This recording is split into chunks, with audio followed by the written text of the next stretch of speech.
तो वैसे तो ये 2 दिन पुरानी खबर है।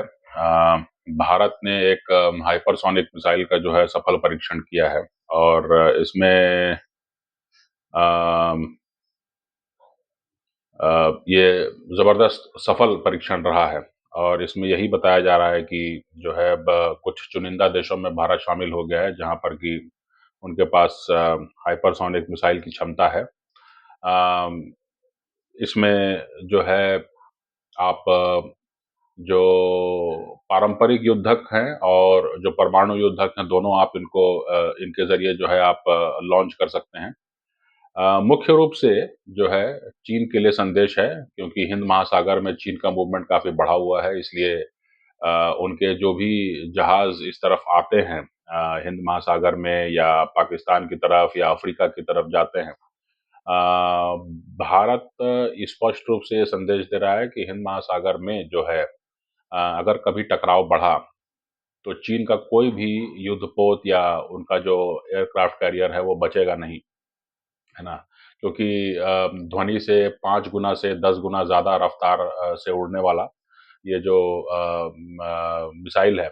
इसको रोक पाना जो है बिल्कुल ही असंभव है और इस कारण से ये माना जाना चाहिए कि जो है चीन जो है वो अ, ठहर भी नहीं पाएगा अगर भारत हमला कर देता है तो। और दूसरी बात है कि जो चीन के मेनलैंड से जो सप्लाई होनी है जो जिबूती में उनके मिलिट्री बेस है और जगह पर, वहाँ पर भी जो है सप्लाई भी मुश्किल होगी, क्योंकि कोई भी जहाज़ वो क्रॉस नहीं कर पाएगा यहाँ पर इसके पहले कि उसको जो है उड़ा दिया जाए और उसका उसका जो है धमाके में ख़त्म हो जाना जो है वो निश्चित है, क्योंकि हाइपरसोनिक मिसाइल जो है उसका कोई तोड़ नहीं है, उसको आप रोक नहीं सकते, उसको आप इंटरसेप्ट नहीं कर सकते। और इसलिए जो है ये माना जाना चाहिए कि चीन को बहुत बड़ा संदेश दिया गया है कि आपने जो भी निवेश किया है अपने जो सरफेस शिप हैं, जो युद्धपोत वगैरह हैं और जो अपने एयरक्राफ्ट कैरियर वगैरह हैं, उनमें जो भारी भरकम निवेश किया है, वो निवेश जो है वो पूरी तरह खटाई में चला गया, क्योंकि भारत जो है उसके पास अब हाइपरसोनिक मिसाइल है और हिंद महासागर में, बंगाल की खाड़ी में, अरब सागर में कहीं पर भी अगर चीन के साथ टकराव बढ़ता है, तो भारत जो है वो न्यूक्लियर कंपोनेंट तक जाने के पहले ही चीन की सभी युद्धपोत को मार गिराएगा और उनको बिल्कुल पानी के नीचे धक्का दे देगा। इस बारे में कोई शक नहीं होना चाहिए। तो ये बहुत बड़ा एक ये है, हालाँकि इसके बारे में ज़्यादा बातचीत नहीं हुई है, लेकिन मिलिट्री टर्म्स में जो है इसको कहते हैं anti access area denial double AD, है ना? तो एंटी एक्सेस और एरिया डिनायल मतलब कि किसी एक क्षेत्र में जो है सेना के मूवमेंट को कंट्रोल करना, यानी कि युद्धपोत वगैरह इस क्षेत्र में नहीं आएँगे, क्योंकि उनको मालूम है कि अगर यहाँ पर आकर के वो अगर कोई टकराव बढ़ता है, मतलब वो ऐसा नहीं है कि वो इस हिंद महासागर में आएँगे ही नहीं, आएँगे, लेकिन ये है कि टकराव की कोई स्थिति बनती है अगर, तो भारत के पास ये ऑप्शन है कि अंडमान निकोबार से लेकर के और जो भारत का जो मुख्य भूमि है, जो मेनलैंड है, यहाँ से कहीं से भी अगर दागा गया ये मिसाइल 1500 किलोमीटर तक मार कर सकता है। तो ये निश्चित तौर पर पूरे चीन के जो बेड़ा है, उनके लिए बहुत घातक है, उनके लिए बहुत एक चिंता की बात है कि भारत के पास ये क्षमता आ गई है। इसके कुछ और टेस्ट किए जाने हैं मिसाइल के और उसके बाद जो है इसको भारतीय सेना जो है वो अपने बेड़े में शामिल कर लेगी।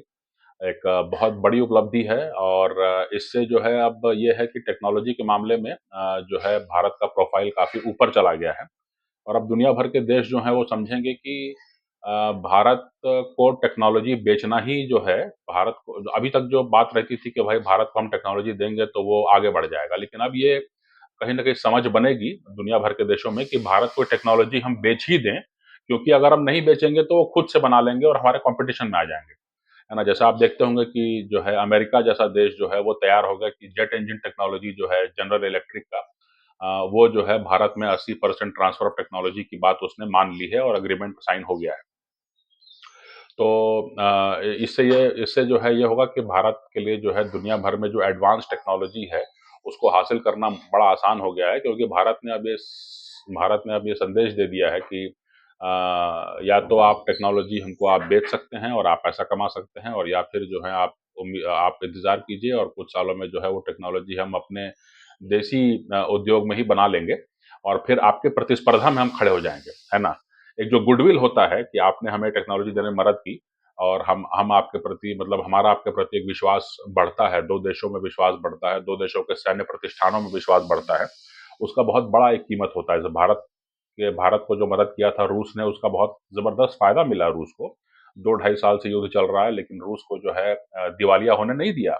भारत ने। भारत ने जो है तमाम विरोधों के बावजूद भी जो है रूस का साथ नहीं छोड़ा और जो है रूस का तेल खरीद करके उसके खजाने में पैसा भरता रहा। इसके अलावा भी कई प्रकार से मदद की है, उसमें तो कोई बात ही नहीं है। और पूरी दुनिया में संदेश गया कि भारत और चीन जैसे बड़े देश जो हैं वो रूस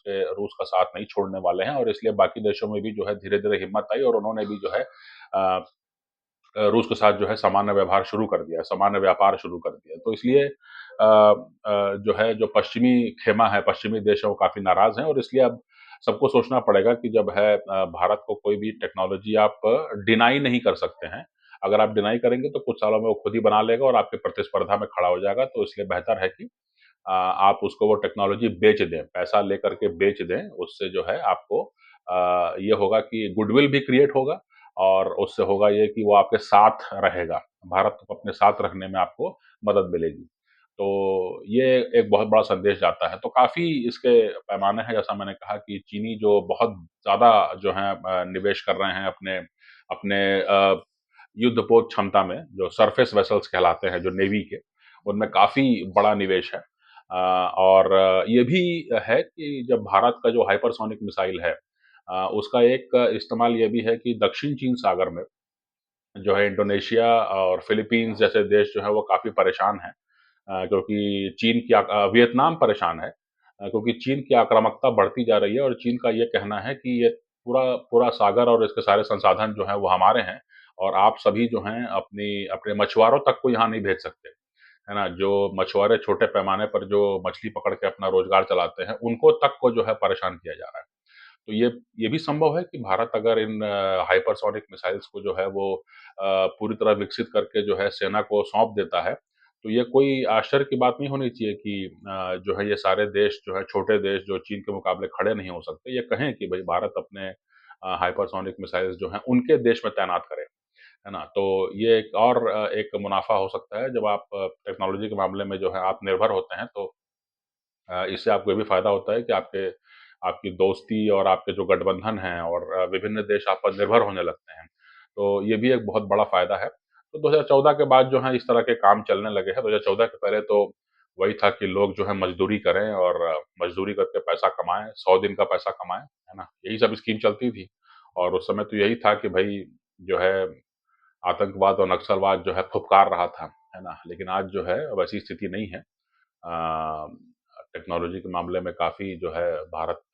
आगे जा रहा है।